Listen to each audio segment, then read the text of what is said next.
2023 chair, and I'd like to call this January COG board meeting to order. It's good to see everyone, and we're going to kick this off with a Pledge of Allegiance. So if you would please stand.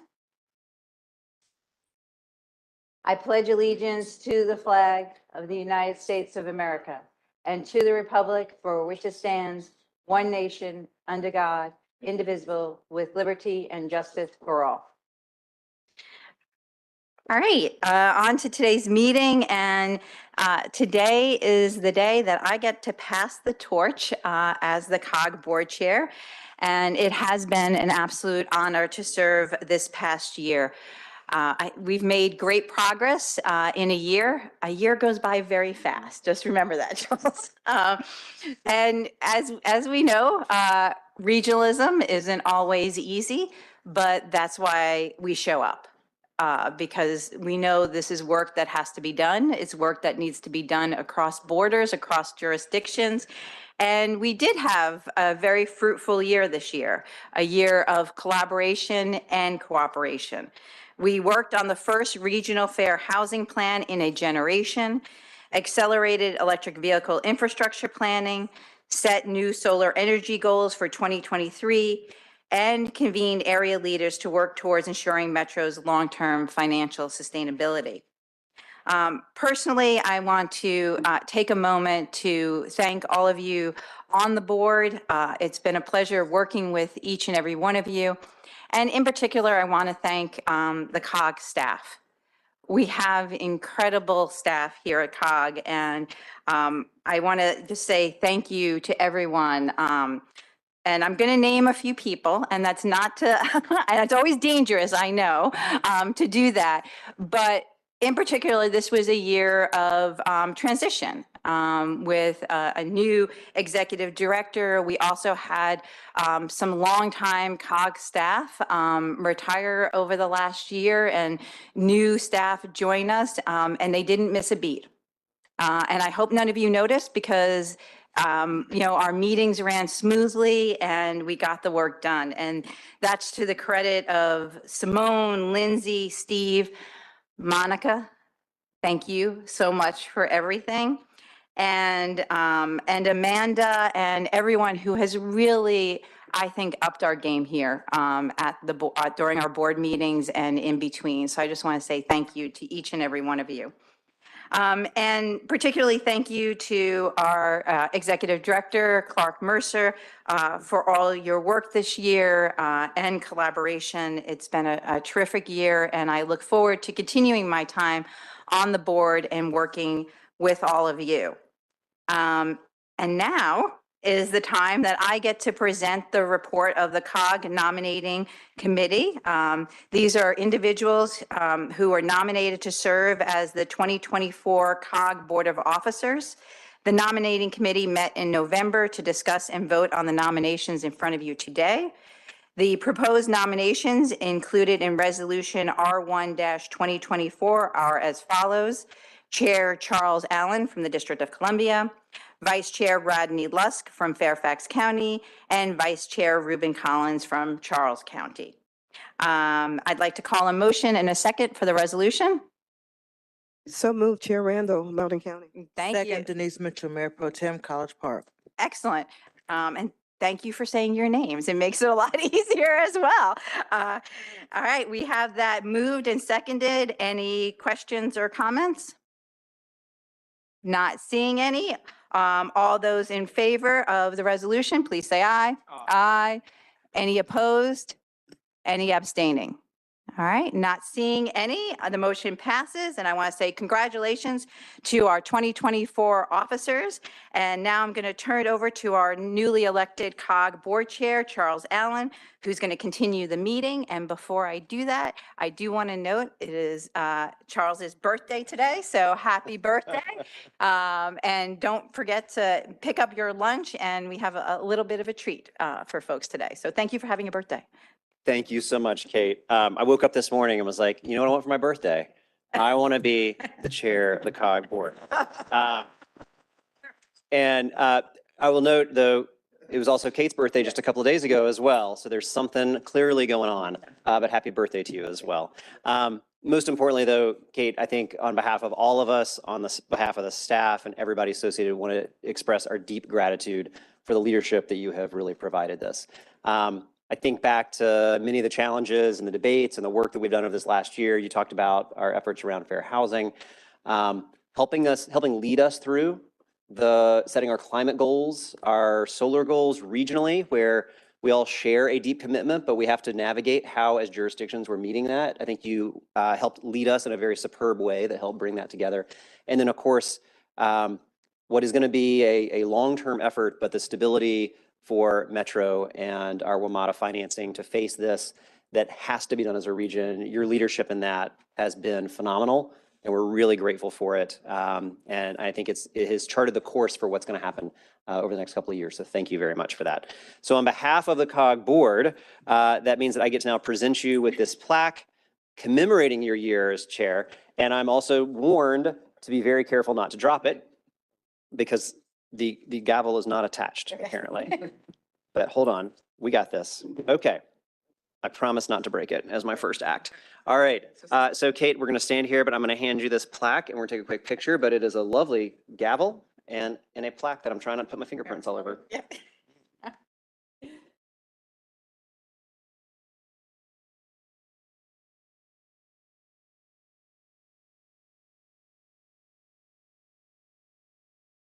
you. Thanks. All right. Congratulations. So with that, then I'm going to move us to item number 3 on our agenda. So I am grateful for the opportunity to continue working with all of you and serving as chair for the next year. And I know it will go fast, but I'm confident we're getting a lot done. I'm also really excited that we have some fantastic vice chairs Lusk and Collins, and I'm really grateful for the partnership and the work that we're going to get to do together on behalf of the region and to help advance our priorities for the COG board and for the region. So as my first act as chair, outside of handing off the crystal gavel, I want to move to nominate the 2024 leadership of COG's policy and administrative committees, in addition to the Virginia General Assembly representative to the COG board, all of which are listed on page 6 of your board packet. And so I will make that motion. And is there a second? Second, Supervisor Bailey. I think I heard Mayor Wilson. Second. Thank you very much. Okay. Appreciate that. So we have a motion and a second. Is there any discussion?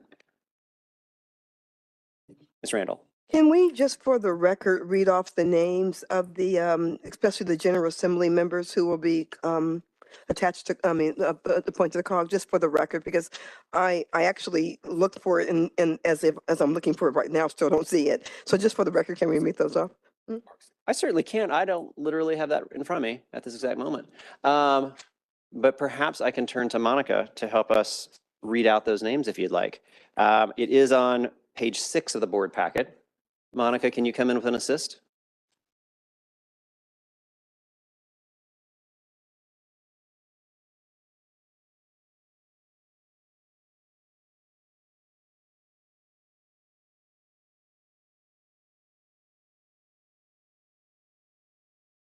For the chair of the Chesapeake Bay and Water Resources Committee, it will be Council Member Bonnie Gonzalez from Montgomery County. The Climate and Energy and Environment Policy Committee Chair will be Jolene Ivy from Prince George's County. Food and Agriculture Member Committee Policy Committee will be John Steely from the City of Fairfax as chair. The Human Resources Policy Committee Chair, Rodney Lust from Fairfax County. The Region Forward Coalition Chair, Takis Karatonis from Arlington County. The Budget and Finance Committee will include the COG board leadership, the TPB Chair, MWAC Chair, which is Christina Henderson from TPB and Kenny Bodie from Prince William County as MWAC Chair, and the 4 COG corporate officers, which is President, Councilmember Robert White from the District of Columbia. Vice Presidents are Walla Blagay from Prince George's County and Catherine Reed from the City of Fairfax. COG Secretary Treasurer is Michael O'Connor from the City of Frederick. It also includes the Audit Committee and Employee Compensation and Benefits Review Committee, which are listed up on the screen now. The Pension Plan Administrative Committee, also listed on the screen, includes some COG employees and also members of the Secretary, Treasurer, and Board Chair. And last is the COG board member designee. We have one from Virginia and one from Maryland. Those are appointed for a 2-year term. As the absence of Senator George Barker, that position for Virginia needed to be replaced this year. And so that is the nomination for Mark Sickles, delegate from Virginia. Thank you very much. And again, for anybody who's following online, that's on page 6 of the packet as well, if anyone wants to look through that. So any further discussion? All right, all those in favor of this resolution or these nominations, please say aye. Aye. Aye. Any opposed and any abstentions? The measure passes unanimously. Thank you. Congratulations to our 2024 committee leadership, and I thank everybody for being able to serve our region. That's going to move us next to agenda item number 4. So for today's chair's report, I want to remind everyone to note the 2024 COG board meeting dates. Please save those in your calendar. You can find the full list of that on page 9 in your board packet. Please also note on page 10 a listing of COG's 2024 policy committee meeting dates. I'd also like to highlight that the lunch for today's meeting is from Office Catering, which is a local catering company in Capitol Heights, Maryland. It's been serving the region since 1978. In 1999, Office Catering began a new chapter under the leadership of Charlie Saxon and his wife, Kim Detter, with the tradition of good service at reasonable prices.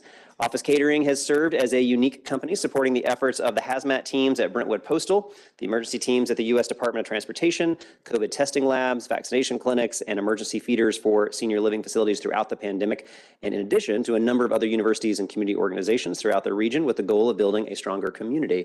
So I hope you enjoy your lunch, and thank you very much to our partners there at Office Catering. Next, I want to take a moment to welcome our new COG board members to the board, some of which are new to COG overall, some of which are longtime COG members but are joining the board. Our new members thus far include City of Laurel Mayor Keith Sidner, Prince George's County Council member Ingrid Watson, City of Rockville Mayor Monique Ashton, Arlington County Board member Libby Garvey, Fairfax County Supervisor James Walkinshaw, Loudoun County Supervisor Laura Tecroni, Prince Williams County Chair Deshandra Jefferson, and Virginia General Assembly Delegate Mark Sickles, and City of Falls Church Carolyn Leon. So welcome to you all. Let's give them a round of applause to welcome to the board.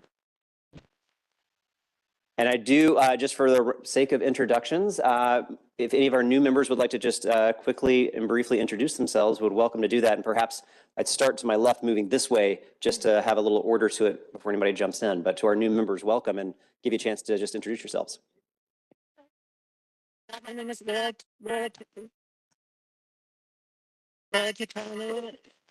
Well, let's see it. All right, I'll try it. Oh, well done, Phyllis. Yeah. Laura Tecroni, I represent the Little River District in Loudoun County, and really pleased to be here, and I look forward to serving on COG. Thank you. Thank you. Welcome. Keith Sidnor, served on the city council for 6 years. I was an alternate to Craig Moe, and got elected this year, November 27, 2003. So looking forward to being here in person and working with you all. Thank you so much. Thank you. Thank you, Chair Allen. I'm James Walkinshaw from the Fairfax County Board of Supervisors. I've been an alternate for the last 4 years, but our members were so diligent that I never had to attend. I'm also the vice chair of TPB this year, but look forward to contributing to this board. Thank you. Thank you. Thank you, Libby Garvey, Arlington County. We actually rotate our positions, so I'm chair this year. And I'm pleased to see so many familiar faces and some new ones, and looking forward to it. Thank you. Thank you. Caroline Leon, City of Falls Church. I am looking forward to the good work that this body does. I've lived, worked, and played in DC, Maryland, Virginia, since 1979. Seen a lot of growth in this area and have spent about 27 years in the private sector. We're doing investment banking and consulting before I ran for office, and have held it for 2 out of 4 years so far. So I'm looking forward and representing the city after David Snyder, who has served in this role for many, many years. Excellent. Thank you so much and welcome. And I would be remiss if I didn't acknowledge also my good friend and colleague, Brianne Nadeau from the district, who is on the board as an alternate. But if you wanted to introduce yourself as well for folks who may not have a chance to have known you yet. Thank you so much, Mr. Chairman, and happy birthday. From the bottom of my heart, one of my favorite colleagues from Ward 6. I'm Brianne Nadeau, and I'm so happy to be here as an alternate for Chairman Mendelson. I guess whenever he's tardy, I'll have the chance to vote with you all, but it's been my pleasure over the years to serve as chair of MWAC, Region Forward, and the Human Services Policy Committee. So I thought it would be fun to come on up and hang with you all for a bit. I look forward to learning from you all. Thank you. Thank you so much. And if you ask Phil, he's never tardy. We're all just early, so it's okay. Well, I want to thank all of us, all our new members for joining us, and really look forward to the hard work that we've got ahead of us for this next year and the approach that we have to learn from, to lean on and work together. So I appreciate that. Next, we're going to move to agenda item number 5, which is our executive director's report. So let me turn it over to Mr. Mercer to give us our executive director's report for this meeting. Okay, thank you, Chair, and happy birthday. Just what everyone wants, right, for their birthday to be here. Great. This is Mark's 1 year serving in this role, and I wanted to thank the immediate past chair, Kate Stewart, for all of your leadership and mentorship this past year. It's meant quite a bit. And welcome to all the new members. Monica, I know, has been in touch. We'd like to have you in or come out to your jurisdiction to sit down and learn a little bit more about you and your priorities and how we can assist you here at COG and help make those priorities a reality for the region. These meetings, we're super grateful that folks attend them, and it's our job and my job as ED, working with the chair and leadership, to put together agendas that you all see and you think to yourselves, I need to be at this meeting because I can't miss that item, or I'm going to learn this, or I'm going to hear from the speaker. This is an engaging agenda that I need to pay attention to. And that responsibility falls to me to make sure that happens. I can only do that with your support. So feedback from you in terms of what items you think we need to be talking about, researching, assigning our staff to look at over the next year would be super helpful. I've talked with some members, public safety, crime, gun safety is an area that I think COG can do more, can lean in on. We've clearly talked about the environment the last couple of meetings and setting some pretty specific solar goals. It's one thing to set goals, it's another thing to make them happen. So kind of moving us along that pendulum over the next year and meeting those goals, and obviously transit and metro. We're going to talk about that a little bit later in the agenda, but there's a short-term issue of how do we fund metro for the next year or two. But as everyone knows, there's a longer-term issue of how we put metro on a glide path to be sustainable.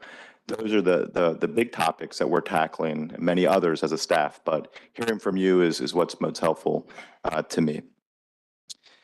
Delegate Sickles, as you all know, it's General Assembly start in both Maryland and Virginia today, and Delegate Sickles is in Richmond. He sent a short note and he wanted me to read it, which says, "Thank you for this opportunity. I'm very excited to try whenever and however I can to help move our region forward.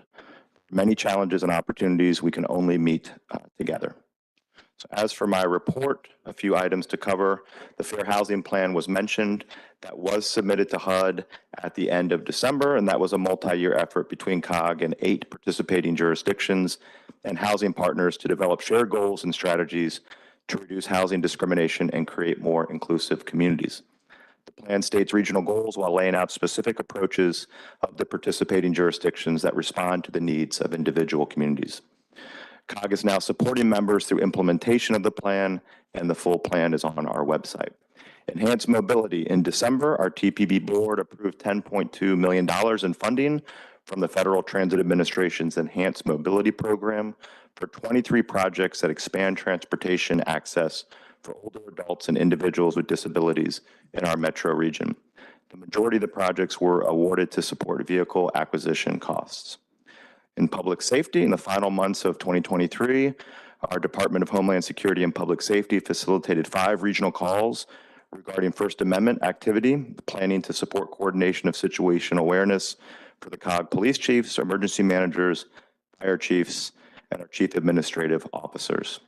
The third cohort completed the NCR Public Safety Leadership Training Seminar, enhancing professional development skills in the fields of public safety, health, emergency management, IT, and homeland security. I don't know if I think those folks are aware, but we have a pretty dynamic podcast and we have a new one up. It's called Think Regionally. And this one is on food security and features our farm chair and Fairfax Council member John Steele, as well as DC Hunger Solutions, LaMonica Jones, and Montgomery County's Office of Food Systems Resilience, Heather Bruskin. So on January 24th is our annual point in time count. I believe we've had some members participate in this before. So on Wednesday evening from 8 p.m. to 2 a.m. Is a count of individuals experiencing homelessness in this region. We will send out information after the meeting. If you would like to participate, there's a training that you have to go through, and then you have to commit to that full time block between 8 p.m. and 2 a.m. After that count is complete, our COG Homeless Service Planning and Coordination Committee compiles the report, trends, and the program serving people experiencing homelessness. And the report is released in the spring, and it's usually one of those reports we issue that generates a great deal of attention. And lastly, the auto show is coming up, and I mention that because we have a panel on electric vehicles where we have experts in the industry come together and talk about our EV plan for the region.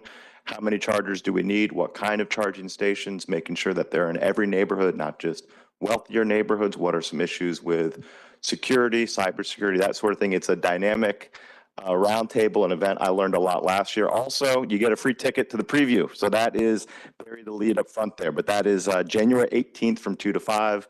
And then after you get, it's kind of a private VIP type of walk through the auto show. So we will send out information both on the point in time count and the auto show after the meeting. And that concludes my report. Thank you. Thank you very much, Mr. Mercer. All right, with that, let me see if we can move towards the agenda. Are there any amendments to the agenda that you have in front of you? All right, everyone seems to be good with the agenda. All right, excellent. So we're going to move to our next item now, which is agenda item number 7. So that's first going to be the approval of minutes from the November 8th, 2023 meeting. So hopefully everyone's had a chance to review that. I'm going to make a motion to approve the minutes from the November 8th board meeting. Do I have a second, please?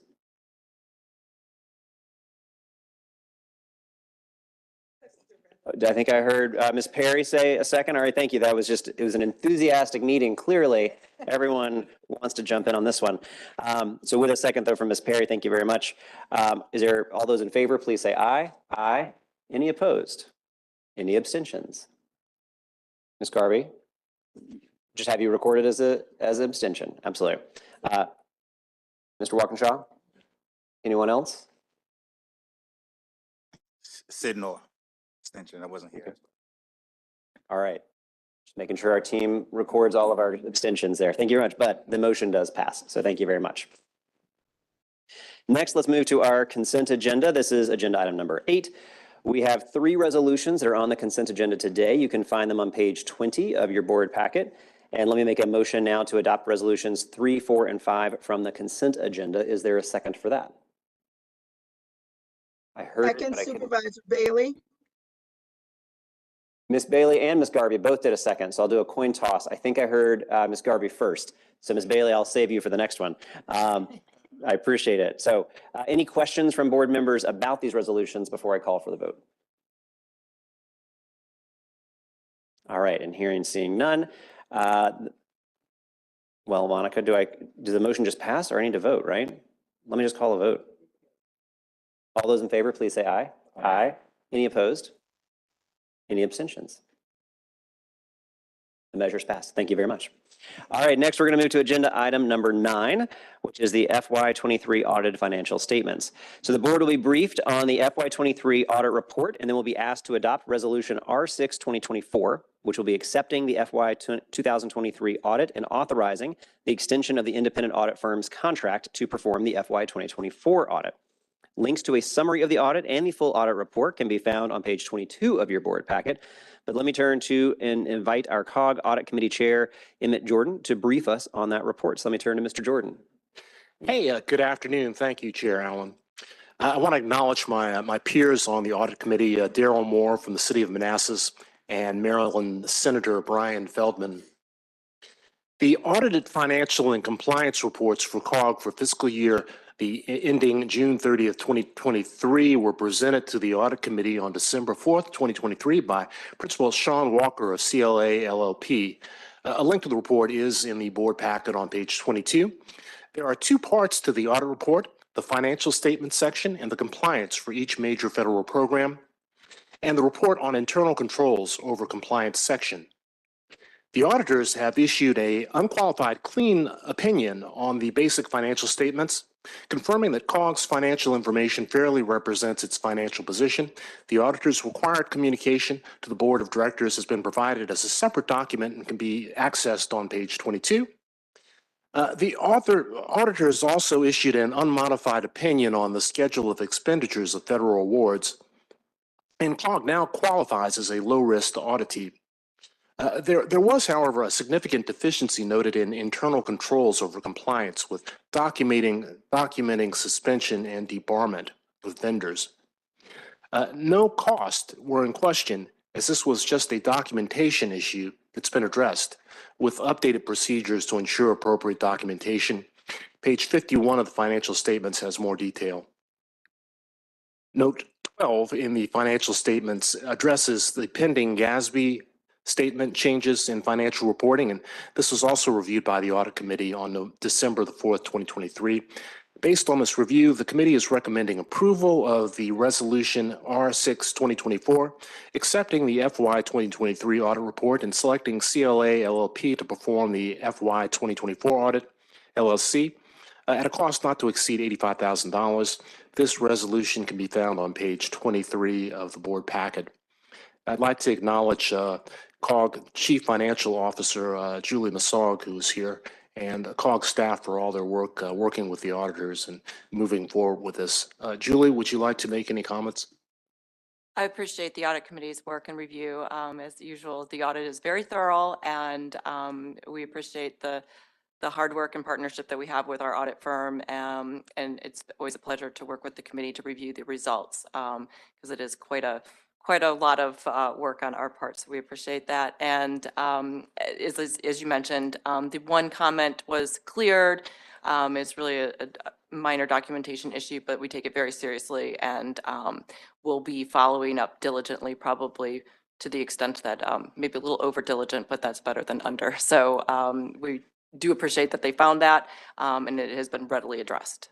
But I'm happy to answer any questions that you might have on that.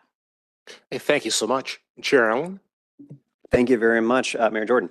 So let me turn, before I make the motion to accept this, let me turn to see if there are any questions or discussion on this from members. All right, and hearing and seeing none then. So let me make a motion to adopt Resolution R6-2024, accepting the FY23 audit and authorizing the extension of the independent audit firm's contract to perform the FY 2024 audit. Is there a second? So move. Oh, I'm going to give Ms. Bailey this one. All right. Thank you, Ms. Bailey, for the second there.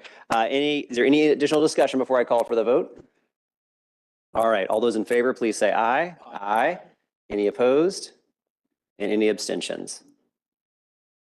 All right. Thank you very much. The measure passes. And thank you again for the work. Appreciate that. Next, we're going to move to agenda item number 10, which is our 2024 legislative priorities. Every year, COG develops and adopts a set of legislative priorities to help try to guide our advocacy efforts at the state and federal level. The COG board, policy committees, and staff use these priorities throughout the year to share information and advocate on behalf of our region. I'd like to note this document is solely advocacy focused. It is not meant to include every priority or focus area, certainly, of COG. This year, I had the pleasure of chairing the 2024 Legislative Committee, who reviewed and edited the proposed set of priorities that are in front of you today. Please look at that starting on page 26 of your board packet. The priorities have also been reviewed by the leadership of each individual policy committee, so a lot had gone into this document. I want to take a few minutes to walk you through the proposed legislative priorities for 2024 and then turn to any discussion and feedback. The board will then consider Resolution R7 2024 and then adopt the COG 2024 legislative priorities.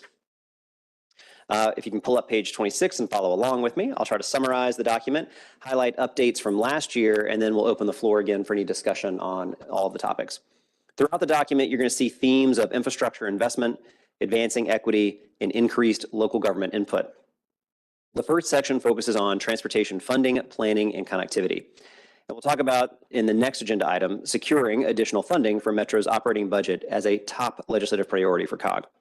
Specifically, supporting legislative action at the state level to reset subsidy payment levels to account for the impacts of the COVID-19 pandemic on operating costs and serve as the baseline subsidy for future calculations. We'll also be advocating for increased federal funding toward both the operating and capital budgets. Lastly, on Metro, is the repeal of current participation limitations on the WMATA Board of Directors alternates. This section also includes fixing the deficit in the Federal Highway Trust Fund, next generation transportation systems, roadway and pedestrian safety, the visualized 2045 transportation plan, and a new focus for this year, equitable transportation access and mobility solutions. The next section addresses climate resiliency and air quality protection. This includes support of the region's climate goals, including multi-sector actions to reduce greenhouse gases, energy access for all renewable energy standards, expanding clean energy innovation, and to enhance incentives and financing mechanisms for resilient energy infrastructure. The last item in this section supports policies that preserve and protect regional air quality and public health. These 8 priorities are staying the same as last year, but they have had updated language with a strengthened focus on equity. The third section focuses on water quality protection. This covers water infrastructure, water quality protection, climate and resiliency initiatives, stormwater, water supply security, and regulatory flexibility. This focus areas has remained the same, but has been summarized into 4 focus areas. The next section covers legislative priorities related to housing and economic resources. This section includes efforts to equitably increase the supply of housing and promote housing affordability as outlined in COG's 2030 Regional Housing Initiative targets. It also includes the support of efforts to prevent and end the experience of homelessness and the alignment of workforce development and job creation. The next section is food security and healthy food access. Priorities include initiatives to address food insecurity, including programs that support childhood nutrition, healthy food access and resilient food systems, farmers, and local food entrepreneurs.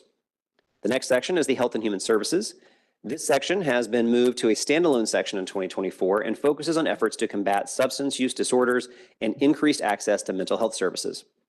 And the last section focuses on homeland security and public safety. This includes the support of funding for public health to prevent, prepare for, and respond to public health emergencies and pandemics, in addition to cybersecurity and emergency preparedness and continued support for urban area security initiative funding. Lastly, we are suggesting the addition of a new priority to this section: support resources for violent crime reduction, to provide resources at the local, state, and federal level to support the development, implementation, and evaluation of strategies to prevent, intervene in, and respond to violent crime. Let me turn to discussion, but before I do that, I want to recognize my vice chairs, Rodney Lusk and Ruben Collins, who also served on the legislative committee. If either of you would like to add any additional comments or details, and then I'll turn to a broader discussion. Mr. Collins? Yes, and good afternoon to everyone.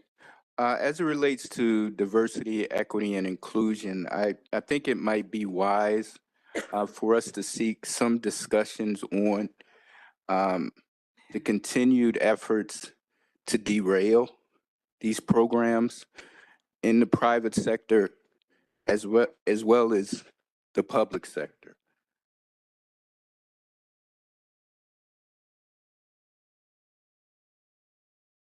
Thank you. That's my comment. Duly noted. Absolutely. Thank you. And Mr. Lusk. I'll just say pleasure to serve on the committee and appreciate the work that was done in collaboration with the chair and all the other committee chairs. Personally, really appreciate the work that's identified around the alignment of workforce development and job creation and making sure that we're increasing opportunities so we support our young members in our community as well as those who are just transitioning members who are trying to move into higher paid, better skilled employment.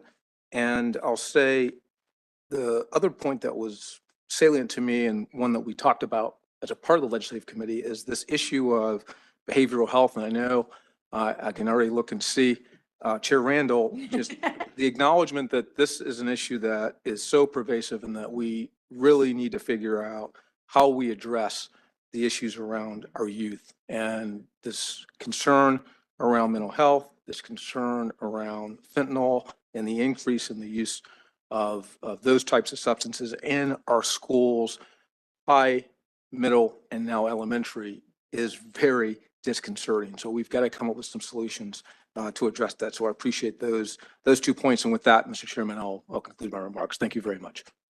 Thank you both very much. I do want to turn to board members for any discussions there. I see that Chair Randall's already taken her mic off, so she's ready to go. And I don't know if her ears were burning. I will let you know that as we were having this discussion, your name was invoked many times as we try to think about how to make sure we are doing a better job of appropriately laying out our priorities. But Chair Randall, I didn't know if you wanted to jump in there to kick us off. If you want to go to, please go to board members first. Okay, There you go. Fantastic. Well, first of all, I think this is a great package, and there are 2 places I really want to compliment the language. First is the support federal funding for the region for the metro system. The language is, I think, spot on and perfect and kind of encapsulates how we want to say. I also am really very happy with the Health and Human Services 2 discussions. It's not just about substance. It's not just about a substance. It's about substance use disorder. That is fantastic. So thank you. The only 2 places I thought we'd had discussion in the past, and maybe I'm mistaken, but I wanted to just bring it up, was under the housing and economic resources. We had talked about advocating a change in the point in time survey date, because the point in time survey is in January. Most people, when they are homeless, try to find somewhere, even if it's anywhere to be when it's January and it's cold outside. And so there's not a really good reading of what homelessness looks like in the country when the whole country is doing point in time in January versus June, July, someplace where it's a little warmer. So I think we had talked about that. And then my last one is there's no place in here that we talk about gun violence as a public health crisis. And I believe COG had actually recognized gun violence as a public health crisis. So whether that would be under Homeland Security or under the Health and Human Resource section, Health and Human Services section, either place, gun violence is the #1 cause of childhood death in this country. I don't know how we don't recognize that in a legislative package at all. So those 2 things I would encourage us to think about. Having said that, I know we haven't tried to hit every single point that we care about, but I think those 2 are ones we discussed in COG in the past. Thank you, Mr. Chairman. And happy birthday. Thank you, Chair Randall. I appreciate it. Real fast, you're not making it up. I do remember last year having the conversation around the point in time survey. I'll turn to staff. My recollection is because that's not a legislative piece, it may not be included in this, but I do agree with your overall comment. I do remember that conversation. Mr. Mercer? The rationale from HUD is that if someone is homeless in January, when it's the coldest, they're truly experiencing homelessness. They have no other option. I'm not defending that rationale, but that is qualify that. But that is HUD dictates that date. That doesn't mean we shouldn't engage with HUD on that and have a conversation, which is something that we can do, and I can reach out and see if we can't have someone present either when we report the point in time or in the interim to have that discussion. And then the second on gun violence, I mentioned that being something that I think we as COG need to think about. How do we engage more forcefully on that issue? And so certainly would be open to the feedback and supportive of elevating that, whether that's in the legislative package or a future resolution recognizing it as a public health emergency. Thank you, Mr. Mercer. And I'll note too, Chair Randall, just as we were going through the first draft of this, one of the things that actually jumped out to me was a lack of some much more specific language around violent crime and around gun violence. And so that's why you'll see, for example, there was a new priority that was listed. Obviously, if there are ways that we continue to improve and strengthen that, I think everybody's open to that. But it almost felt striking that there was an absence of speaking to that. And so this reflects, I think, more intentionality around that, but continue to work on that. So appreciate that. Thank you. Other board members? Yes. Yeah, building on the gun violence discussion, and we've had this conversation earlier, and I know I talked to Clark. I want to make the board aware this is a concurrent discussion that's also going on at NVRC I will be honest, at the, was it the October, November meeting of NVRC, I talked about the fact that we as a group have been sort of on borrowed time and that none of us have had to face a mass shooting event. And at some point in time, it will happen. And I, for one, thoughts and prayers are nice, but I have to live with myself and what have I done, within my power. I do realize that this is can be a divergence from the regional perspectives. Obviously, the district has a different set of parameters you deal with federal oversight.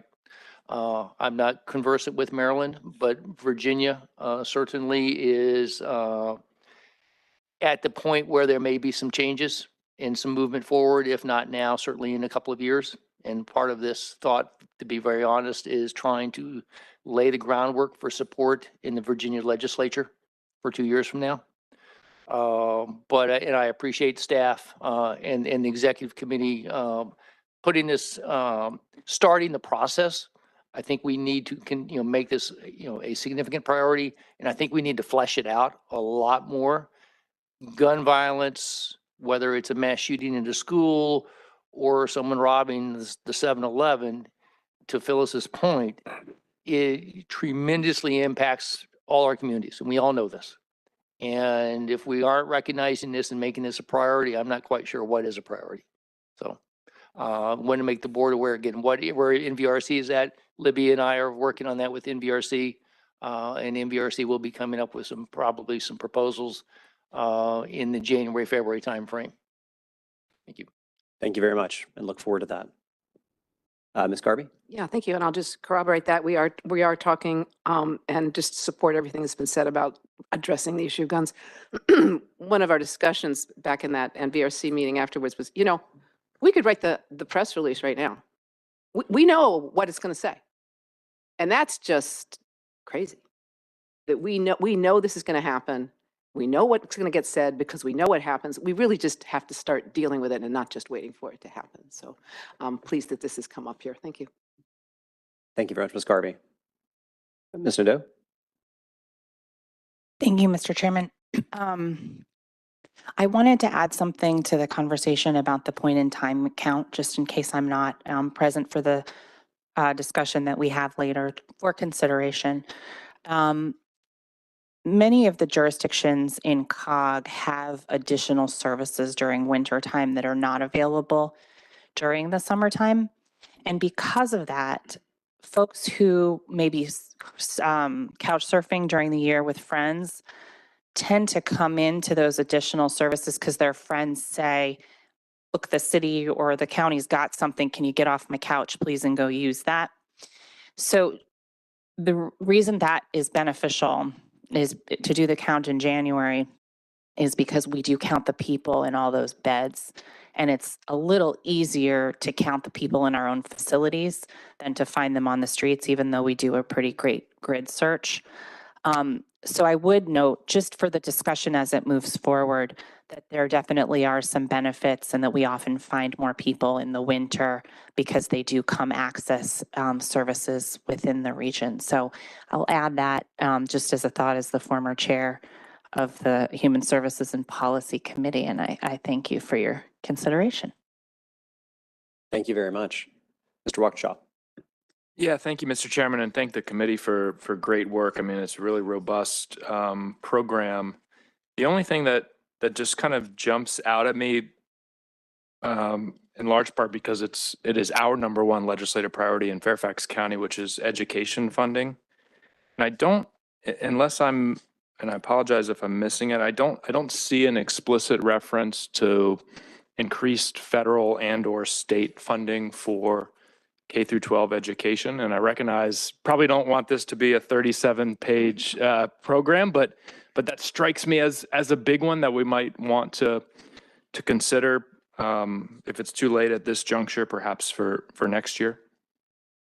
I appreciate that, and I'll probably turn to Mr. Mercer if you'd like to make a comment, because yes, you're correct that the document is not intended to have every single priority out there, but of course we also want to make sure it is inclusive of our major priorities. Mr. Mercer, do you want to address that?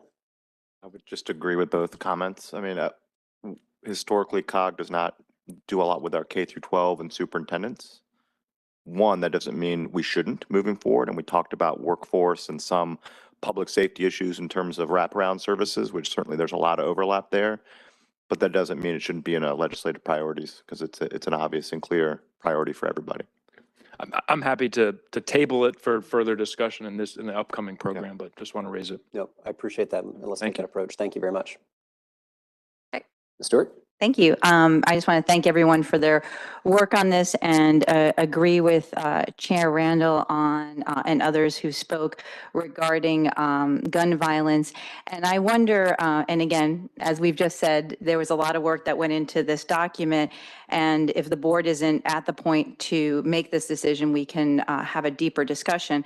But since we did on page 9 add the support resources for violent crime reduction, it would seem to me where we say, and evaluation of strategies to prevent, intervene in, and respond to violent crime, adding language like specifically or particularly gun violence and the trauma caused to our communities or something along that way, I believe is something we're probably ready for here at the board. So I would move that, I think, as an amendment. Is that correct, Ms. Paddock? Yes. I think we can do that as an oral amendment. I would probably take that as a friendly amendment unless I hear any concerns or objections. All right, I see staff jotting that down. So I think we captured that correctly.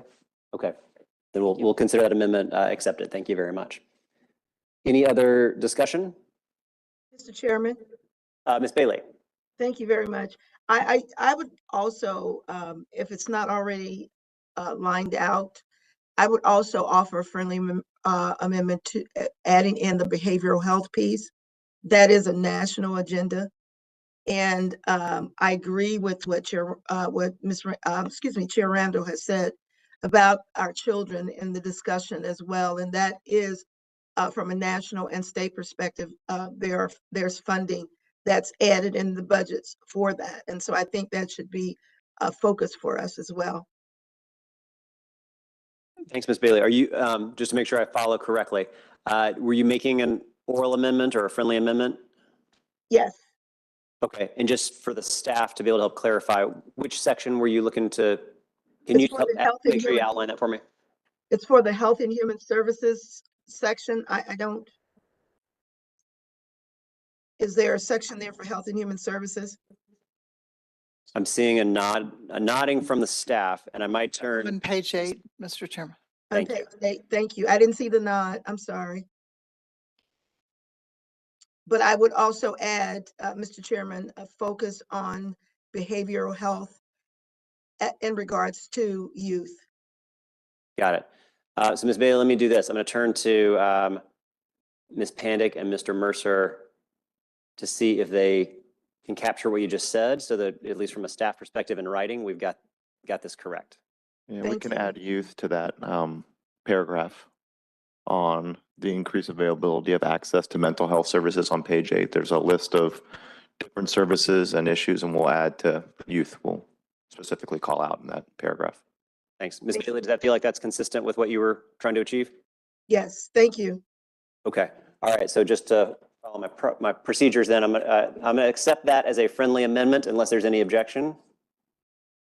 And hearing none, we'll accept that. Thank you very much. Thank you. All right. Any other comments or discussion on our legislative priorities? Wait, I think up on the screen, Ms. Jackson. Yes, thank you. And thank you for this legislative package. I just have a quick question as it relates to the violence initiative, reduction of violence initiative. And I guess this is a question of the committee. Was the thought that we would also be talking about the challenges with hiring police, certainly in our region, but was that the thought that we would talk about it within that particular initiative?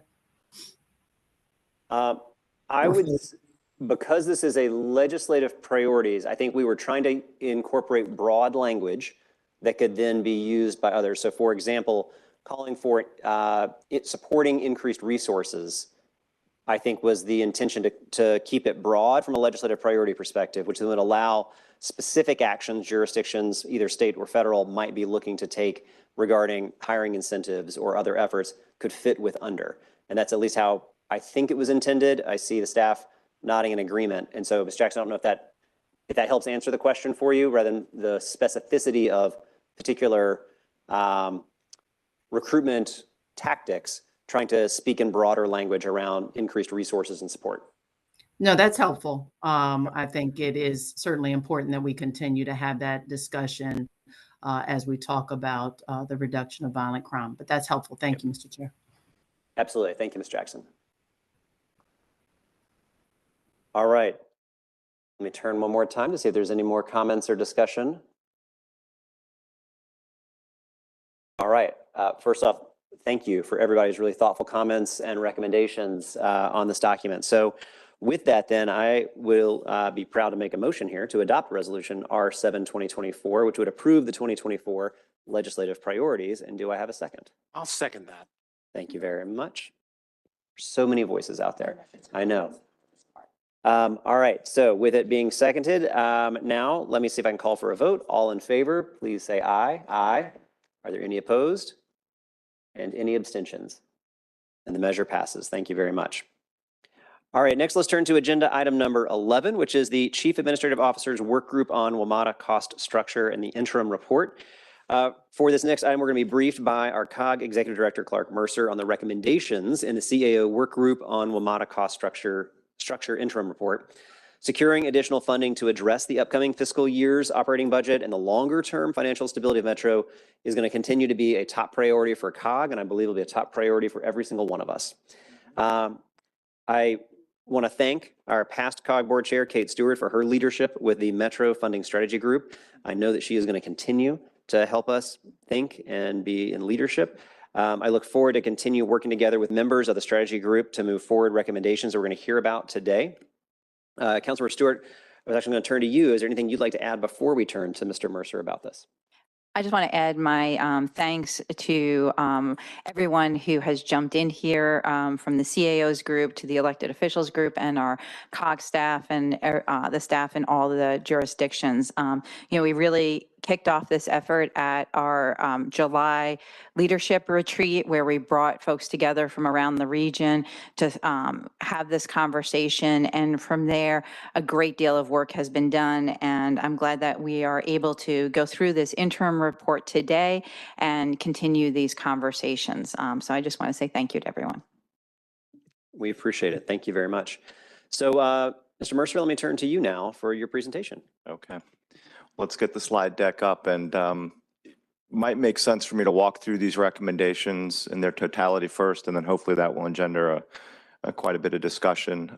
The chair points out, I think we've got a short-term issue of how do we get Metro funded the next 1 to 2 fiscal years, and I'll discuss why there's kind of this bifurcated process, and then kind of how do we put Metro on a glide path to being sustainable moving forward. So this CAO work group, and we've got members of that group here, met over the last several months, and thank you for your participation. And this is a document where we found consensus from CAOs and stakeholders in Maryland, both from the legislative branch, the governor's office in DC, executive and legislative branches, and in Virginia, our local officials, delegates, senators, and the governor's office in Virginia. So there may be suggestions that you agree with, that you disagree with, that you think go too far, don't go far enough, and hopefully we can discuss that at the end here and talk about the next step, which is the important one, which is continuing this conversation for the next year and coming out with a robust, sustainable plan for the future that we can then discuss with the region and stakeholders and administrations in Annapolis, Richmond, and the district. So if we move forward to the recommendations, there's 8 recommendations in the short term. The 9th is kind of that long-term look. And we'll go through each of them in a little bit of detail, but the first one and the largest is resetting Metro's subsidy payments. The second is a discussion and a commitment to keeping a year-over-year operating cost cap in place, which we'll discuss. Reducing administrative costs is number 3. Number 4 is a discussion of all things fares, both increasing fares, improving participation in Metro's LIFT program, decreasing fare evasion. Number 5 is a discussion of transferring capital preventive maintenance funds. That is possible for the next year or two, hence why we have kind of this 2-track process in place discussing Metro. Number 6 is discussing service and targeted and modest reductions. And 7 and 8 both deal with the federal government. 1, continuing to advocate for a greater in-person return by the workforce, and the last, continuing to lobby Congress and the federal government on an ongoing capital contribution, operating contribution to Metro. Let's move to recommendation 1. So Metro's base budget, there's 2 things that happened. One is kind of a subsidy credit issue, which I'll try to discuss in layman's term.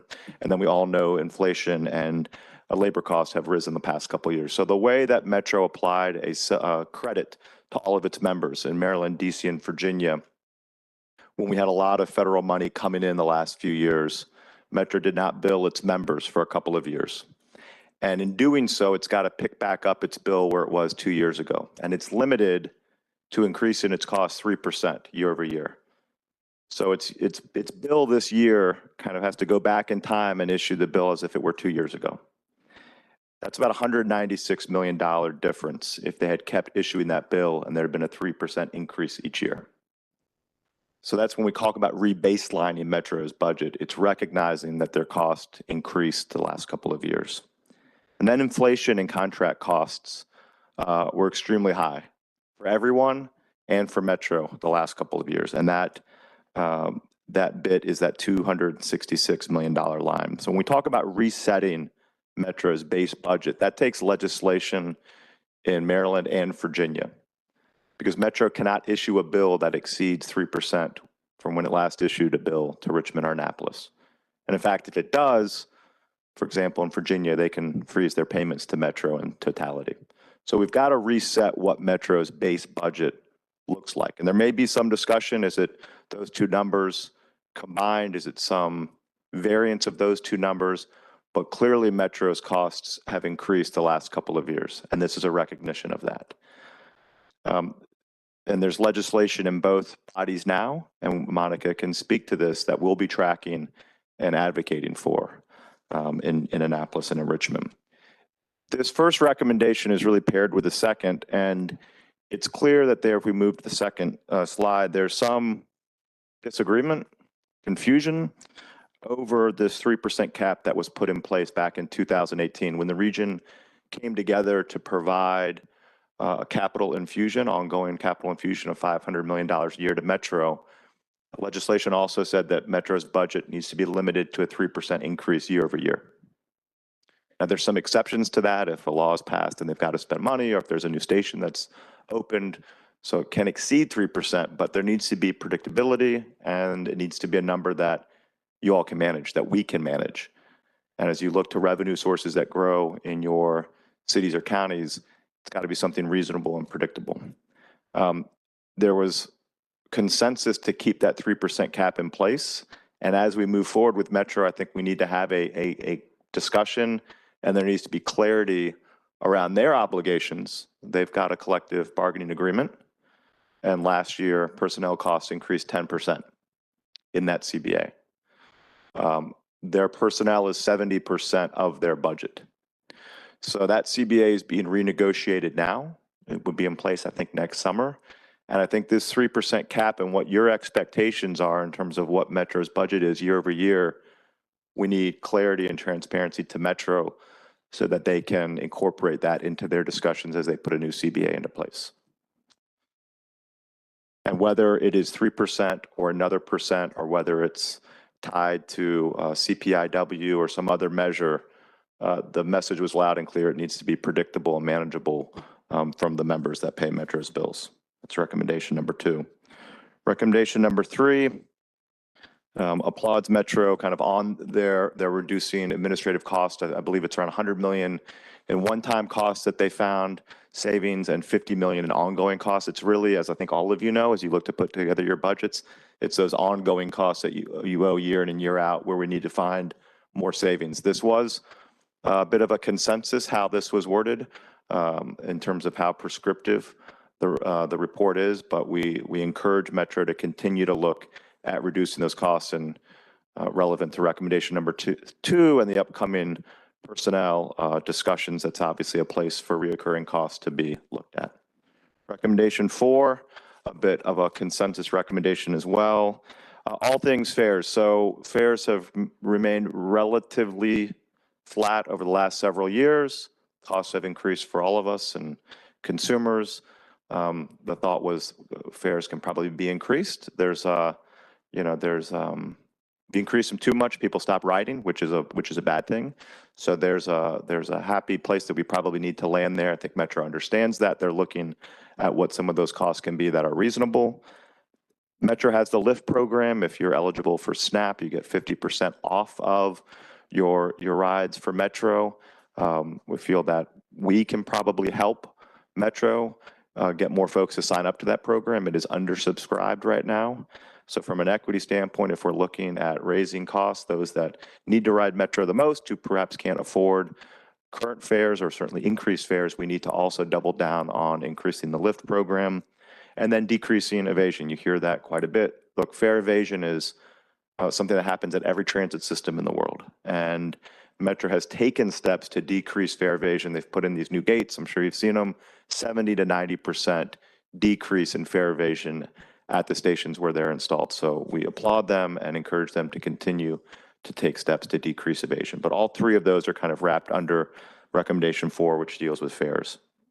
So recommendation 5, all transit systems use this as a budgetary tool. There are preventative maintenance dollars. This does not affect life and safety issues now, but it affects plans for out-year spending in this larger bucket called preventative maintenance. So most transit systems use some percentage of their out-year preventative maintenance dollars to fund operations in current year. To be clear, nobody thinks this is a good policy.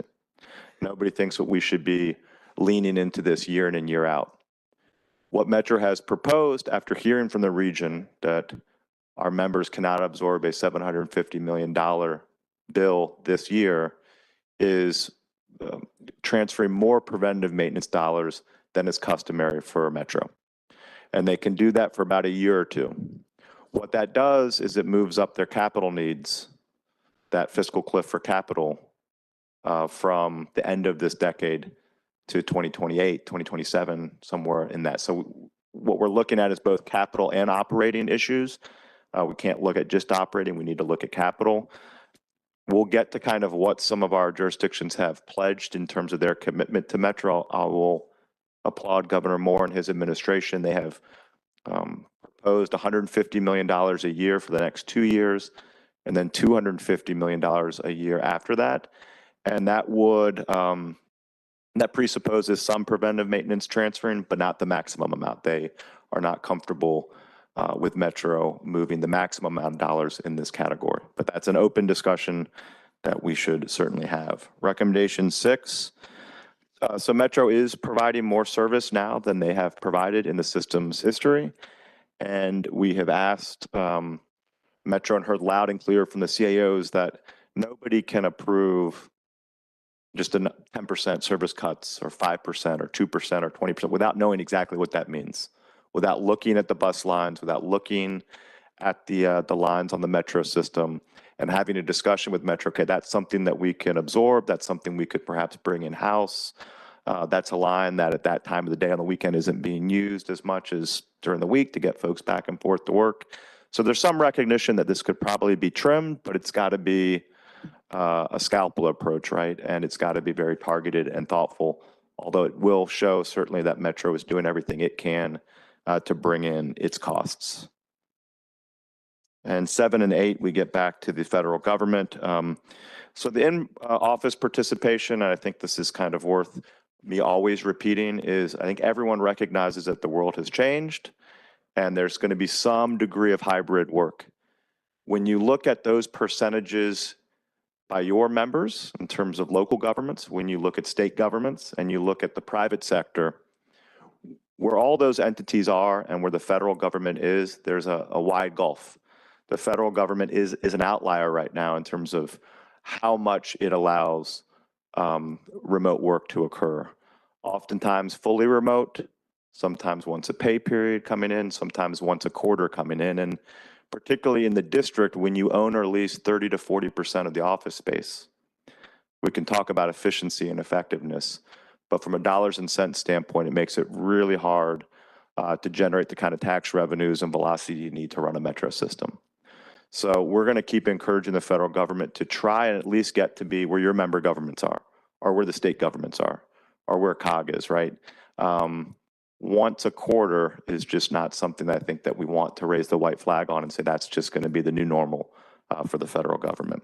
And then on recommendation 8, and Senator Warner put out a release on this last week. This is one effort, I think, of many to try and get the federal government to pay ongoing operational dollars. The hook that was used by the senator was looking at our homeland security needs, and we can't fulfill those without a functioning metro. We do deliver the federal government every day back and forth to work. Congress, the Pentagon, our First Amendment activities, there's 500,000 folks that use the metro just a couple weeks ago for the demonstrations downtown. We don't have inaugurations for presidents every 4 years without a metro system. And so, calling on, and obviously the tension here, right, is there's a lot of other transit systems across the country that would like the feds to give them money for ongoing support. I think there's a unique argument that our system can and needs to make to the federal government to get that support. Those are the 8 recommendations. The 9th one is the suggested next step, which is obviously, one, advocating to reset this operational subsidy.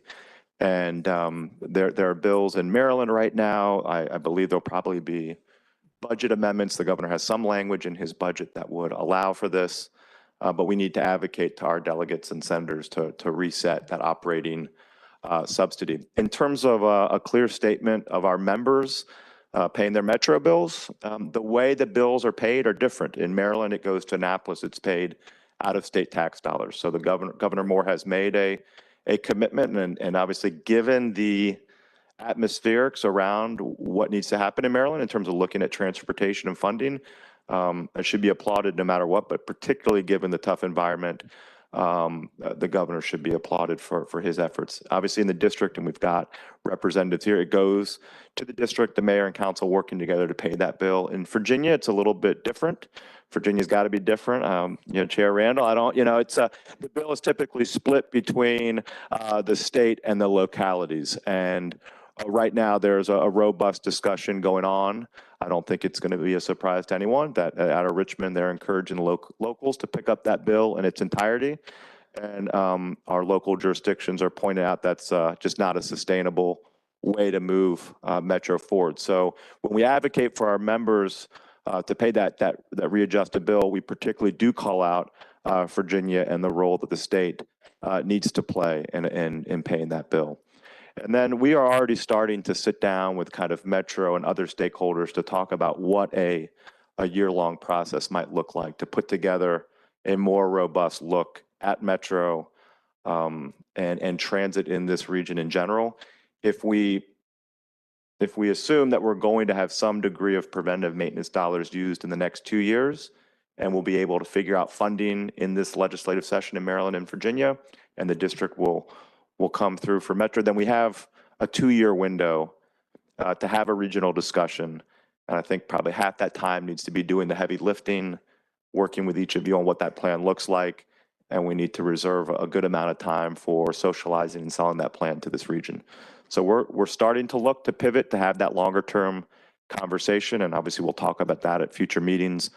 But the immediacy in terms of what should I do right now to advocate, it would be, I think, resetting, rebalancing that Metro-based budget. Without that, Metro is not going to be able to pay its bills. And you see those very 30 to 40% cuts in service and in personnel. And folks refer to that as kind of the transit death spiral. It's anyone that uses Metro knows. And if you hear someone say, well, I don't understand why you can't go from 6 minutes between trains to 30 or 40 minutes. And I do tell you, I do hear that from folks downstate who maybe don't use Metro. But if you want folks to stop using the system and you want to dig that hole even deeper, those kind of cuts would lead to that, which we can't allow to happen. So with that, I would open back to you, Chair, and then obviously encourage a discussion. Thank you. Thank you very much, Mr. Mercer. And also a deep thanks to all of our city administrators, the folks that have been doing a lot of the hard work here across the region, collaboratively trying to work on solutions here. And that plays right into everybody that has been working with the Metro Strategy Group as well. I think to your point about short and long term, I think that we all at this point recognize, especially with the legislative sessions that just kicked off, we've got a tight window to come up with solutions that get us through the next year or two. But what I think is also important for all of us as leaders in our region is when we, not an if, when we have that solution in hand, that we don't pat ourselves on the back and say, I think we solved that one, we're done. Because we've got some really hard and serious long-term fiscal challenges that we've got to face. And so as soon as we get that solution, we got to get ready for the long one. I'm just gonna take Chair's prerogative before I open it up to comments and questions on a couple other items I wanted to note. I think the hard work that went into this really helped highlight, which for all of us policy nerds, of trying to think through a rebasing, which is gonna be a hard concept to really be able to help explain across the whole region, but really highlighting how important that is important, and I'm really glad that's in this. A couple other things that I think are important to note: the preventive maintenance swap, so the change of capital dollars to operating. I think everybody recognizes there has to be some swap that's going to take place, but I do, as I have done in our Metro Working Group, want to continue that we are, as jurisdictions, being very careful about that, because while it is an opportunity for us to lower the overall bill that each of our jurisdictions has to figure out, we're paying for that. We will pay for it with deferred maintenance and capital costs. We will pay for it by having increased capital pressures that are coming when that capital cliff is coming. So by no means should we look at this as a great way to just save some money. We will pay for it. And I think we have to recognize that we're going to land somewhere in a preventive maintenance swap, but trying to find the right number is important. And I really urge us not to try to max that out, because it'll be a short-term gain that will hurt, and that bill will come due. I wanted to make a quick note on the remote work piece. I appreciate you mentioning that. This board has spoken previously about the fact that we recognize a balance is what a lot of employers are looking for. But I think of that from my own office to district government to probably all of you. I think about that to the COG staff. If we are telling the community, if we are telling the federal workforce that we have to make sure folks are in the office, we also have to live that out in practice. And so I know that everybody wants to make sure that your employees and your team members have a high quality in the office and a high work-life balance. But I think we got to make sure we are living that out as well while we are calling on the federal government to be coming back in. I do think it's really important to note, because I feel like in the conversation around WMATA finances, fare evasion seems to take up a lot of good oxygen from time to time. WMATA is making important and positive steps. When they have changed those fare gates, as I think Mr. Mercer said, we're seeing 80% reduction in fare evasion. We're not seeing 80% reduction in ridership. We're seeing 80% reduction in fare evasion. That tells me that design matters. It matters a lot. If you can get an 80% reduction of fare evasion simply by having a smarter and better fare gate, that's the type of design that should have been done when WMATA ordered their fare gates the last time around, and it costs a lot more money now to go retrofit them, but it's the right decision. And I think as we regionally talk about this, I think we need to make sure we're also lifting up that WMATA is taking the right steps here that we've asked them to do, and that if you're seeing an 80% reduction, that is incredibly significant with that design. So I am looking forward to working with everybody to help find our solutions, both on our next year or two budget, as well as the long one. It's gonna be a lot of hard work, and I think we're likely gonna be finding our own kind of regional and state solutions for that kind of 1 to 2 year solution. And I think the really heavy lifting of coming up with regional solutions for the long term is gonna be really hard to do. But I'm also confident with the folks around this table and the folks that want to come to help work towards solutions, we can find it. It's just going to take a lot of hard work. So with that, let me turn to folks who might want to have questions or comments. We set aside a pretty healthy chunk of time on the agenda for this, because I have a hunch there will be a lot of comments and questions about this. Mr. Walkinshaw, I see your hand up first. Thank you, Mr. Chairman, and really appreciate everyone who's put in a lot of work on this effort. I've been kind of following it as it's gone along. A couple of just points, Mr. Mercer did a great job of articulating the unique kind of challenge in Virginia. The only thing I would add to it is that the local governments are the payer of last resort. So while it is a shared responsibility, if Richmond doesn't fulfill its share of the responsibility, we will be footing that bill. And layered onto that is the fact that we do not have the taxing authorities that other folks in the region have. So we're really circumscribed in our ability to do that. Just with respect to the federal government and the gulf between local policies and their policy was mentioned. Hopefully that is no longer true, at least in policy, because as of January 1st, the vast majority of federal employees in our region are required to be in the office two to 3 days a week. Now, there's a gap probably between the policy and the reality, and we might want to start shifting our advocacy from changing the policies to measuring whether those policies are being followed by federal agencies. The policy, at least, is precisely consistent with our policy in Fairfax government in terms of 2 to 3 days a week, and I assume consistent with others. And final point, just on the preventive maintenance piece, and we've all had the presentations from Metro and others on this. I think it will be really important, and Chairman Allen articulated that there's a real cost to doing this, but a lot of times that cost is described in that we will have to make it up later, which is accurate, hopefully. But there's also a scenario where it doesn't get made up later. And I think it will be important to communicate to the region the real world on the tracks impact of that potentially. What could it mean if we don't, on the back end, find a way to fill the hole that we're creating in terms of preventive maintenance? Because we all recognize this is going to be a big part of the solution, but I think we have to communicate just how serious it is and how serious the impacts could be if we don't make it up on the back end. Thank you.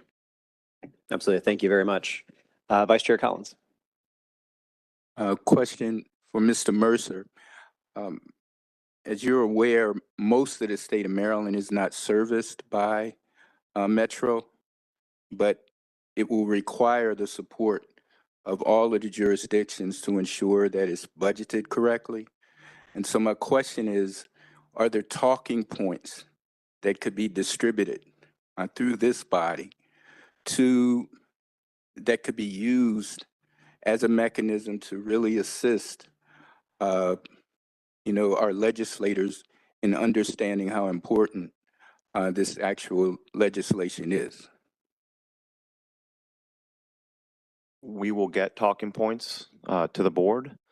I talk about Metro when I've asked to weigh in and make the cases from an economic development standpoint. 9 of the 10 largest construction projects going on right now in this region are co-located at Metro sites. And so, for example, in Northern Virginia, and I will work to get these numbers for you from suburban Maryland, but Metro is directly tied to $1 billion in state tax revenues that go to Richmond every year. Transit in general in Northern Virginia is $1.5 billion, which is 5% of the general fund for the state. There are similar numbers in Maryland, and I know folks probably feel like the tax dollars go to Annapolis and they go to Richmond, and maybe they don't get sent back $1 for $1, and that's true. I will work with staff to get some similar statistics for the jurisdictions in Maryland, but clearly it's an economic engine for the state of Maryland. And those tax dollars are used to fund things throughout the entire state.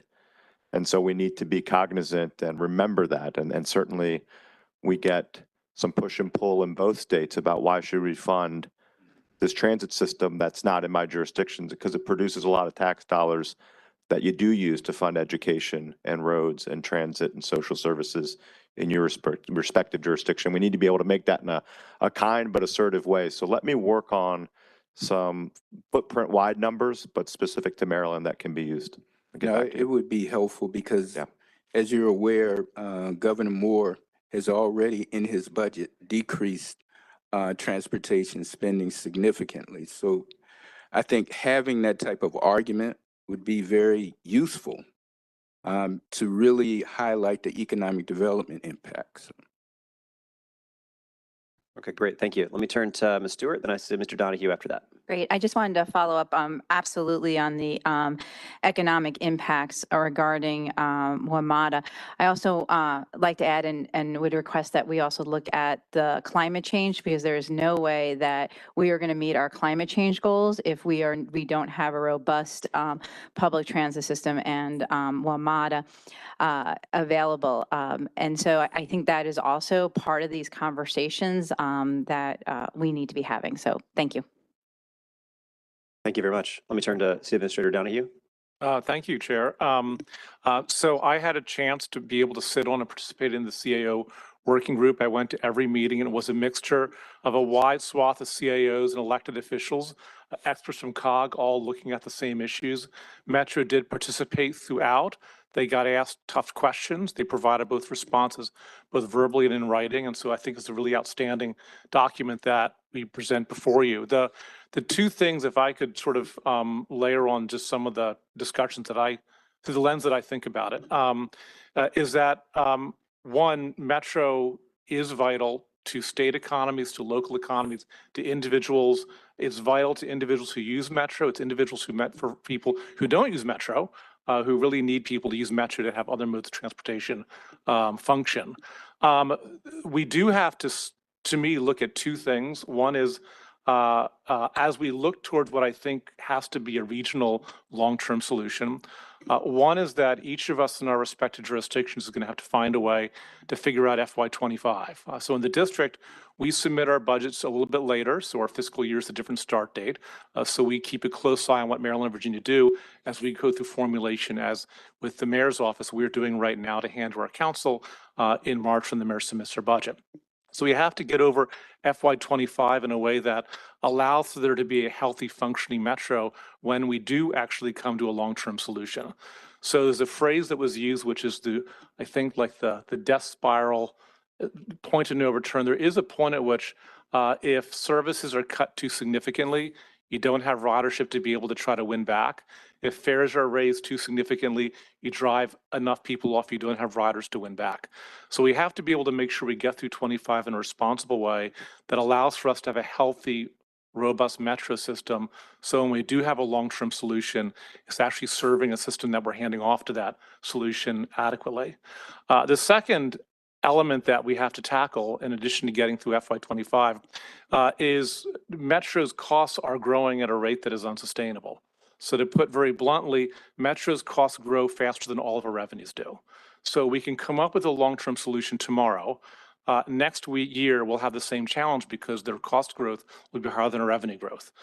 So we do have a window of time, and this is why in the recommendations, there's not a blank check to WMATA. It is calling for an all-the-above approach that looks at reducing administrative costs, coming to terms with the sustainability of some of the CBAs that are negotiated, looking at fares, looking at services. So it isn't, I think the recommendations are both realistic and reasonable in recognizing that in order to have a long-term solution that's tied to, say, either dedicated revenues or dedicated commitment that maybe vary from jurisdiction to jurisdiction, the underlying economics of Metro all have to be sustainable. Therefore, it has to grow slower than or equal to whatever revenue we set aside for it.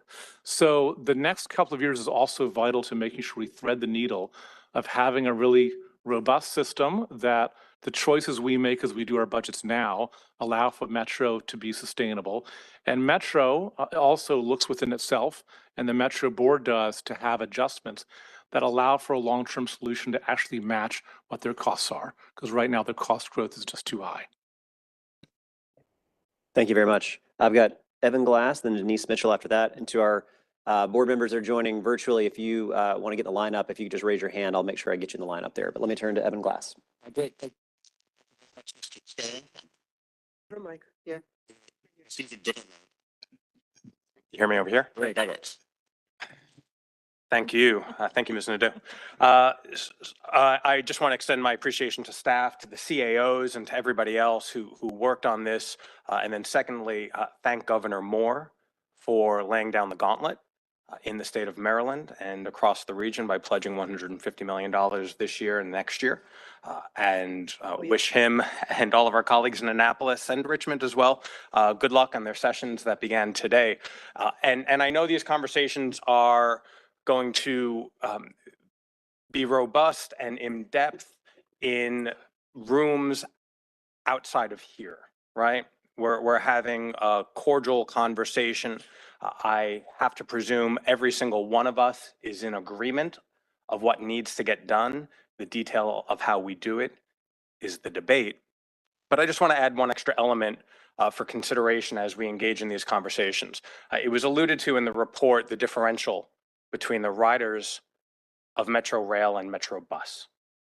And should there be tough conversations and hard decisions about the service that is provided, and should any of that service need to be amended, we have to remember the people who are reliant on our Metro Bus, the people who continue taking it throughout the pandemic at levels much higher than Metro Rail. And I will just share this one data point from Montgomery County, our companion service Ride On. The folks who ride our bus system, the Ride On every day, make an annual household income, earn an annual household income of $35,000 a year, compared to the countywide household income of $108,000 a year. So as we go through this exercise, a real life exercise, we do have to continue applying equity. And when hard decisions are made, remember who is most affected by them should we get to that point. Thank you. Thank you very much, Mr. Glass. Ms. Mitchell. Thank you, Chair Allen. And I appreciate the comments from Vice Chair Collins in regards to the FAQ. And so what I look at it, a point of view from me as a small municipality and local government, having some bullet points to talk to our legislators about the nuances about this particular concept, because it's vitally important. Getting cut, the transportation is vitally important to us, especially in College Park. Route 1, all that, it matters to us. But how do we articulate to salient key points about why it's important when we talk to our delegates and senators? Because it's important for them to hear from us as well. Thank you, Mr. Chair. Thank you very much, Ms. Mitchell. Ms. Garvey. Yeah, thank you. Appreciate all the comments. The Northern Virginia Transportation Commission has done a lot on talking points, and it's really helpful. And it's an incredible amount of support that Northern Virginia gives to the rest of the state. The rest of the state would be in trouble without it. But a lot of the state and people involved, and they don't realize that. And I keep thinking there's this saying, you know, in our business, there's no such thing as facts. There's only perceptions. And I worry that we're all policy wonks, and my people in Arlington eat up facts all the time. But the fact is, a lot of people don't. And I think numbers just aren't real to people. Apologies to those who've heard this story, but many years ago, I was with the Peace Corps, Central Africa, and I was teaching English and an advanced class. And that means English stories. In English, you know, they talk about snow. And there I am, Central Africa, looking out at 60 faces, and I realize many of them may never have seen an ice cube, let alone snow. There are no glass in the windows. It's wide open because it never gets that cold. How do I convey to them what snow is? And I don't mean to say that, you know, some folks are kind of, but there are people in, I think, the Virginia Assembly who've probably never ridden Metro. They haven't experienced it up here. They haven't experienced tracks. So it's not real to them, and numbers don't do it. I'm not sure what to do. I have suggested, and we have on occasion done that, hosting a meeting up here and bringing people in to see how it works, to ride it. I've often suggested hosting a meeting maybe out in like Tyson's Corner. I am speaking mostly Virginia because we are the ones who are not stepping up to the plate right now. Tyson's Corner, and then have a dinner maybe in the district. COG could host it. And some of them go by car and some of them go by Metro. We do it at rush hour and we make it a race. Yeah. I just think we need to find ways to make it real besides numbers. That's all I'm saying, and I'm happy to help with that. And I won't go on and on because I think we all are kind of in the same place. But I think we get a little bit in our bubble where facts mean a lot to us, and we're trying to communicate with people that have very different perceptions, and the facts don't change those perceptions unless we do something differently. Thanks. Thank you, Ms. Garvey. Chair Randall? Thank you, Mr. Chairman. I'm going to very, very respectfully disagree with my friend, Ms. Garvey. I think people in Richmond very well understand what's going on. I think people in Richmond understand that $1 billion comes to them from the Metro. I think people in Richmond understand what the economic engine is of Virginia. But I also think people in Richmond like to go back to their constituents and say they didn't raise taxes. And that's easy to do if you don't do this. And so I believe they know the facts, but it's easy to ignore the facts when you get to go back and say, I didn't raise taxes. And so we can do that, and I'll put in my Metro from Loudoun County where the Metro stops or starts, however you want to say it. But I believe they absolutely know what they're doing, to be quite honest, and I am frustrated by it if that's not coming across. I also want to remind us that I think we should never again take money from any other organization to help Metro like was done in 2018 with the Northern Virginia Transportation Authority, because it didn't help, and it was just good money after bad, to be quite honest. And I am so glad that COG and other organizations are really coming along with saying to our federal government, and I guess this is going to be with Mr. Warner's help, why we need more help from the federal government that actually moves the federal government's workforce. And so I think we have overall been very polite for a very, very long time. And I know how to be, as politically correct as the rest of them. But I believe that our being very, very polite has gotten us absolutely nowhere. And I think it's time for all of us to start to be a little more forceful and direct about what kind of money is going where and how when it comes to this system. This is absolutely insane that these organizations, the General Assembly, and I'm speaking from Virginia's half too, and the federal government are not helping more with the transportation system that moves the federal government and that helps fund all of Virginia. And so Mr. Collins made the statement that not everyone is serviced, but everyone benefits. Everyone benefits from the Metro, and all three of in the DC, Maryland, and Virginia. And I don't think that's. I think if you're an elected official and you can't understand hard numbers, then maybe you should give your job up, because these are just numbers. These are just numbers, and numbers don't lie. And I think we've used a velvet glove for a long time. And sometimes you are the person of velvet, and sometimes you are the person of steel. And I think we need to be a little bit more steel than we have been for the past many years when it comes to Metro funding. Thank you, Mr. Chairman. Thank you, Ms. Randall. Everybody's back's a little bit taller now, so I appreciate that. Chair Jefferson, let me turn to you now. I was going to say, I don't need to speak after going about that because that's exactly what I was going to say. So Deshauna Jefferson from Prince William County. I got here on Metro. I was late also because of Metro, but we're not going to go there. Regardless of politics, regardless of who is in the governor's mansion, there is a perception in Virginia that Northern Virginia is overserviced. We suck up all the funds. Never mind the fact that we are actually the economic engine for the Commonwealth. So this is, to me, also a very regional issue within the Commonwealth. And I appreciate what you said. Chair Garvey, it'd be great to actually show people in Hampton Roads or Richmond what this means to them and what this means to the Commonwealth. But it's a zero-sum game in Virginia. If we get a piece of pie, they feel like they're not getting something. And that, I feel like, is the larger issue, and that's something we should be working with our state delegation on.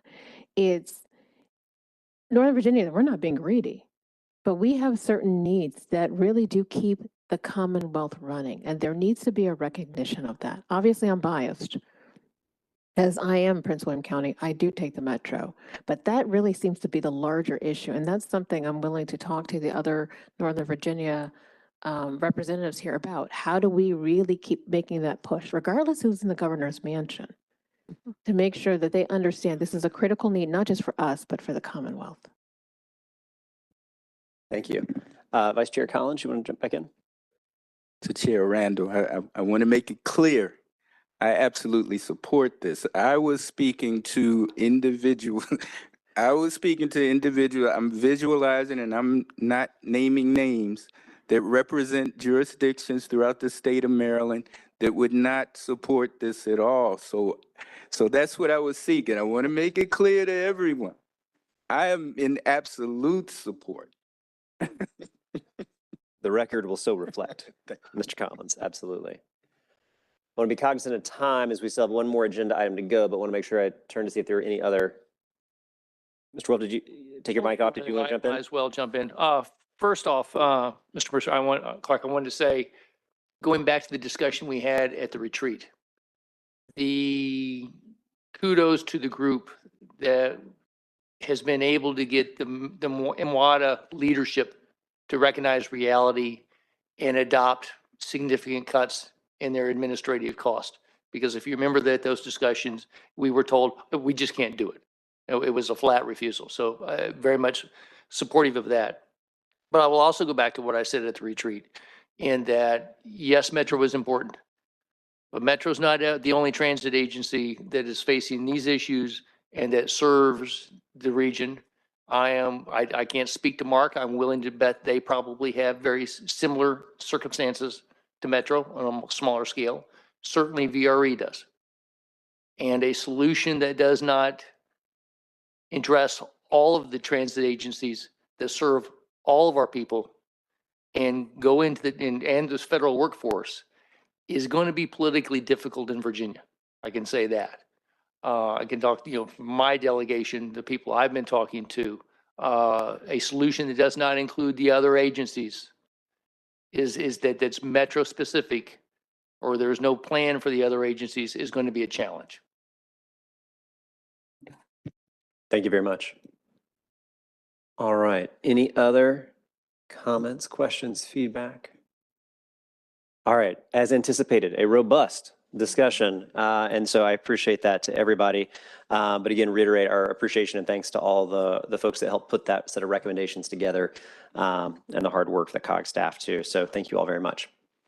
Next, we're going to move to our agenda item number 12, which is actually, we are going to move and enter into an executive session for the purpose of discussing a personnel matter. This is going to be a closed session, so everyone other than COG board members and selected COG staff are required to leave the room, as well as the virtual platform. Executive sessions are closed to the public, and the YouTube live stream of the meeting will be turned off now. If you are not a COG board member, would ask you at this time to please gather your belongings